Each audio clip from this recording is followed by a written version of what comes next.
ത്രിയേകദൈവത്തിൻ്റെ അതിപരിശുദ്ധ നാമം വാഴ്ത്തപ്പെടുമാറാകട്ടെ. കർത്താവിൽ പ്രിയ വിശ്വാസിനി വിശ്വാസികളുടെ സമൂഹമേ, കുഞ്ഞുങ്ങളെ, നിങ്ങളെ ഏവരെയും വീണ്ടും വരുമെന്ന് അരുളി ചെയ്ത് ഉദ്യതനായ കർത്താവായ യേശു ക്രിസ്തുവിന്റെ നാമത്തിൽ പ്രഭാതവചനത്തിലേക്ക് വളരെ വിനീതമായി സ്വാഗതം ചെയ്യുന്നു. ഇന്നത്തെ ചിന്താവിഷയം എന്നത് സുഖത്തിൻ്റെ നടുവിൽ യേശുവിനെ അന്വേഷിക്കുന്ന ഒരു വ്യക്തി. സുഖത്തിൻ്റെ നടുവിൽ യേശുവിനെ അന്വേഷിക്കുന്ന ഒരു വ്യക്തി. അവൻ്റെ പേരാണ് നിക്കോദീമോസ്. നിക്കോദീമോസ് എന്ന വാക്കിൻ്റെ അർത്ഥം ജനത്തെ ജയിച്ച് അടക്കുന്നവൻ എന്നാണ്. പരിശുദ്ധനായ യോഹന്നാൻ ശ്ലീഹായുടെ രക്ഷാസുവിശേഷം 3-ാം അധ്യായം 1 മുതൽ 12 വരെയുള്ള വേദഭാഗം നോക്കുമ്പോൾ നമുക്ക് മനസ്സിലാകുന്നത് യഹൂദ സഭയിലെ പ്രമാണിയും ധനികനും സന്നിധനും സംഘത്തിൻ്റെ ഒരു അംഗവും ആയ ഈ നിക്കോദീമോസ് നമ്മെ പഠിപ്പിക്കുന്നത് യേശുവും ആയിട്ടുള്ള സംഭാഷണത്തിൽ കാണുന്നത് വളരെ പ്രധാനപ്പെട്ട ചില കാര്യങ്ങളാണ്. അവൻ്റെ കണ്ടെത്തൽ എന്ന് പറയുന്നത് അവൻ്റെ ജ്ഞാനത്തിൻ്റെ കണ്ടെത്തലിലൂടെ അവൻ ക്രിസ്തുവിനെ സ്വീകരിക്കുന്നു. രണ്ടാമത്തേത് അവൻ്റെ അനുഭവത്തിലൂടെ അവൻ ക്രിസ്തുവിനെ സ്വീകരിക്കുന്നു. മൂന്നാമത്തേത് അവൻ തൻ്റെ കർമ്മമാർഗങ്ങളിലൂടെ ക്രിസ്തുവിനെ സ്വീകരിക്കുന്നതായിട്ടാണ് നാം കാണുന്നത്. അവൻ്റെ ജ്ഞാനത്തിൻ്റെ കണ്ടെത്തലിലൂടെ അവൻ ക്രിസ്തുവിനെ സ്വീകരിക്കുന്നു. നമ്മൾ ഇത്രയും കാലം യേശുവിനെ അറിയുവാൻ ശ്രമിച്ചു, എന്നാൽ നാം അവനെക്കുറിച്ച് അറിഞ്ഞത് എന്താണ്? അറിഞ്ഞതിന് പ്രകാരം നമുക്ക് ജീവിക്കുവാൻ സാധിക്കുന്നുവോ?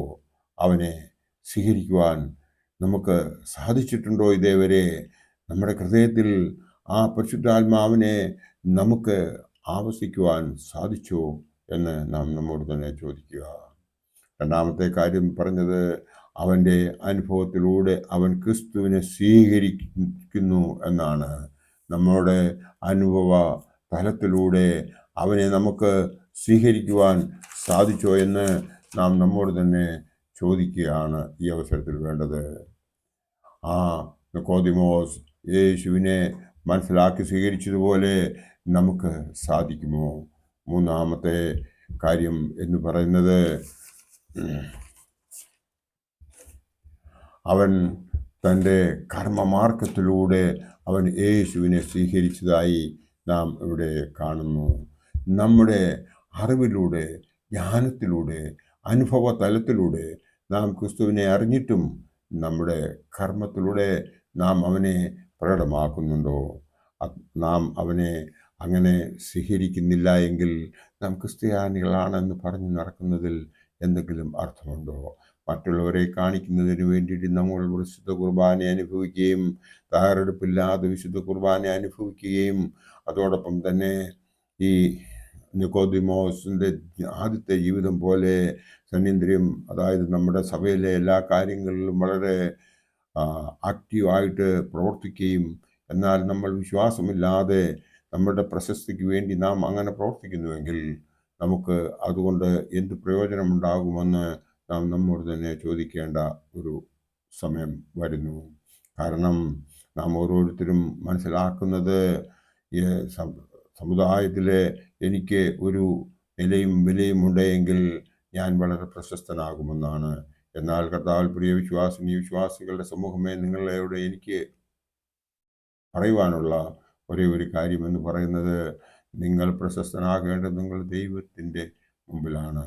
നിങ്ങൾ പ്രശസ്തനാകേണ്ടത് നിങ്ങളുടെ പ്രാർത്ഥനയിലൂടെയാണ്. നിങ്ങൾ പ്രശസ്തനാകേണ്ടത് നിങ്ങളുടെ സൽപ്രവൃത്തികളിലൂടെയാണ്. നിങ്ങൾ പ്രശസ്തനാകേണ്ടത് മറ്റുള്ളവരെ ഞാൻ എൻ്റെ ജീവിതത്തിൽ ഉപദ്രവിക്കുകയില്ല, ഉപകാരം ചെയ്യാൻ സാധിച്ചില്ല എങ്കിൽ വേണ്ട, എന്നാൽ ഞാൻ അവരെ ഒരിക്കലും ഉപദ്രവിക്കുകയില്ല എന്നുള്ളൊരു തീരുമാനമെടുക്കുന്നതിലൂടെയാണ് നിങ്ങൾ ദൈവത്തിൻ്റെ മുമ്പിൽ പ്രശസ്തനാകുന്നത്. നിങ്ങൾ ഇടപെടാതെ പ്രാർത്ഥിക്കുന്നവനാണെങ്കിലാണ് ദൈവത്തിൻ്റെ മുമ്പിൽ പ്രശസ്തനാകുന്നത്. നിങ്ങളൊരു കാര്യം ഓർക്കുക, നമ്മൾ യേശുവിനെ ലാസറിൻ്റെ വീട്ടിൽ വെച്ച് അവന് ഉണ്ടായ ആ മനോവിഷമം അവനോട് പ്രകടമാക്കുന്നുണ്ട്. എന്താണ് അവിടെ പറയുന്നത്? യേശു കണ്ണുനീർ വാർത്തു എന്നാണ്. ലാസറിനെ ഓർത്ത് കണ്ണുനീർ വാർക്കുന്നു. ആ മനുഷ്യത്വം നിറഞ്ഞു നിന്നതായ ആ ദൈവം ലാസറിന് വേണ്ടിയിട്ട് കരയുകയും 4 ദിവസം കഴിഞ്ഞ് അവൻ്റെ ആ ശവശരീരം ഉയർത്തെഴുന്നേൽപ്പിക്കുകയും ചെയ്യുന്നത് നാം മനസ്സിലാക്കുന്നുവെങ്കിൽ നമുക്ക് ഒരു കാര്യം വളരെ ക്ലിയറായി മനസ്സിലാകും.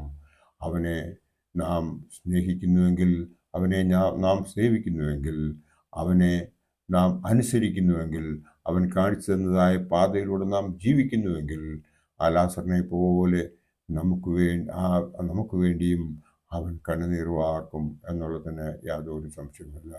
അവൻ പറഞ്ഞ പല ഉപമകളുണ്ട്. അതിലൊരു ഉപമയാണ് 100 ആടുണ്ടായിരുന്ന ഒരു വ്യക്തി ഒന്നിനെ കാണാതെ പോയി കഴിഞ്ഞാൽ 99നെയും വിട്ടിട്ട് കാണാതെ പോയതിനെ അന്വേഷിച്ചു പോകുമെന്ന്. നമ്മൾ ഓരോരുത്തരും കാണാതെ പോയ ആ കുഞ്ഞാടിനെ പോലുള്ളവരാണ്. നമ്മൾ തിരികെ അവന് ലഭിക്കുന്നുവെങ്കിൽ അവൻ എത്ര സന്തോഷമുള്ളവനായിരിക്കുമെന്ന് നാം മനസ്സിലാക്കിക്കൊണ്ട് ഈ നിക്കോദീമോസിനെ പോലെ നാം നമ്മളെ തന്നെ തിരുത്തി നമുക്കൊരു മാറ്റം വരുത്തി കഴിഞ്ഞാൽ നമ്മുടെ ജീവിതത്തിൽ നാം